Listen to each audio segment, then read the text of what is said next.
Hello అండి. Hi. Welcome back to my channel. ఈరోజైతే ఎంతో టేస్టీ మటన్ తహరీ అయితే చేస్తున్నామండి. ఈ మటన్ తహరీ అనేది ఎంతమందికి ఐడియా ఉందో నాకైతే పక్కా కామెంట్ చేసి అయితే చెప్పండి. ఇదైతే ముస్లిం వాళ్ళు బాగా చేస్తూ ఉంటారు.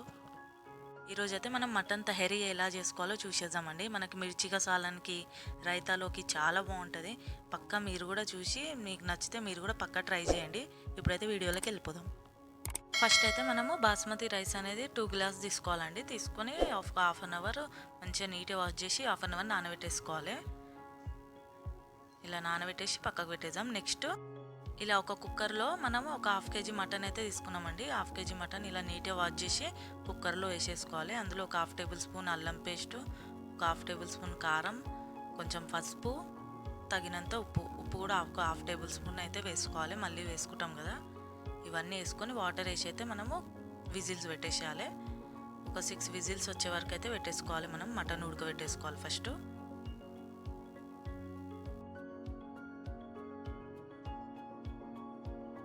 మంచిగా ఒక 6 విజిల్స్ వచ్చే వరకు అయితే ఉడకబెట్టేసుకోవాలి. ఇలా ఉడకబెట్టుకున్న మటన్ మనం ఒక బౌల్లోకి సపరేట్ చేసుకోవాలండి. మనం మటన్ అనే పీసులన్నీ ఇలా ఒక బౌల్లోకి అయితే వేసుకోవాలి.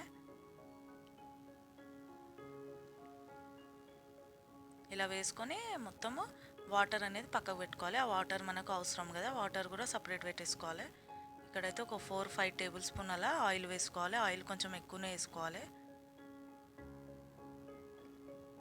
ఇలా ఆయిల్ వేడి అయ్యాక చెక్క వేసుకోవాలి. ఒక చిన్న దాల్చిన చెక్క ఉంటుంది కదా, వేసుకోవాలి. ఒక 4 లవంగాలు, ఇలాచీలు, ఒక 4-5 ఇలాచీలు ఇవన్నీ వేసుకోవాలి. కొంచెం సాజీరా, ఒక హాఫ్ టేబుల్ స్పూన్ అలా సాజీరా వేసుకొని మంచిగా ఫ్రై చేసుకోవాలి. 2 సన్నగా కట్ చేసుకోవాలండి. ఆనియన్స్ మంచిగా ఇప్పుడు ఇట్లా పొడుగా సన్నగా కట్ చేసుకొని వేసేసుకోవాలి. 2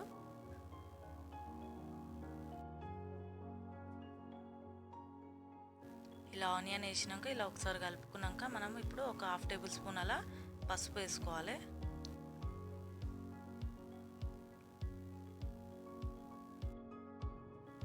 ఇలా కలర్ మారినాక ఒక 1 టేబుల్ స్పూన్ అలా అల్లం పేస్ట్ వేసుకోవాలి. అల్లం పేస్ట్ వేసుకున్నాక పచ్చి వాసన పోయేంత వరకు మంచిగా ఫ్రై చేసుకోవాలి ఆయిల్లో. ఒక 2 కట్ చేసి పెట్టుకున్న పచ్చిమిర్చి వేసుకోవాలి.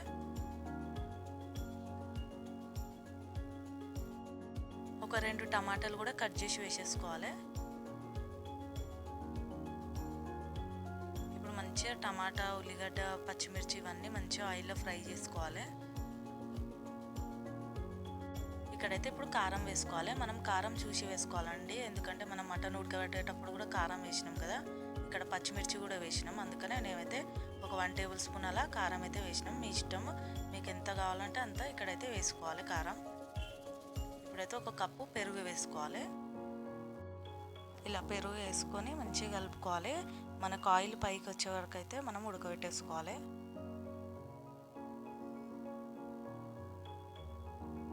ఇలా ఆయిల్ పైకి వస్తుంది కదా, ఇలా ఆయిల్ పైకి వచ్చాక మనమైతే ఉడకబెట్టుకున్న మటన్ అయితే వేసుకోవాలి. ఇలా మటన్ వేసుకున్నాక కొంచెం పుదీనా, కొత్తిమీర వేసుకోవాలి.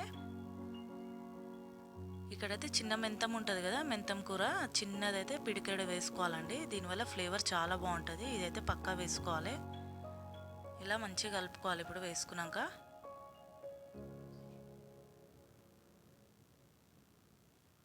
ఇలా ఒక 2 మినిట్స్ అయ్యాక మనము నానబెట్టుకున్న బాస్మతి రైస్ ఉన్నాయి కదా, రైస్ వేసుకోవాలి.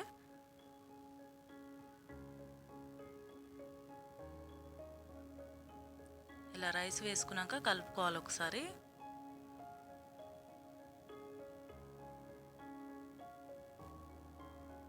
మనం నానబెట్టేసినాం కదా, మళ్ళీ కలిపినామంటే ఇరిగిపోతుంది రైస్ అనేది.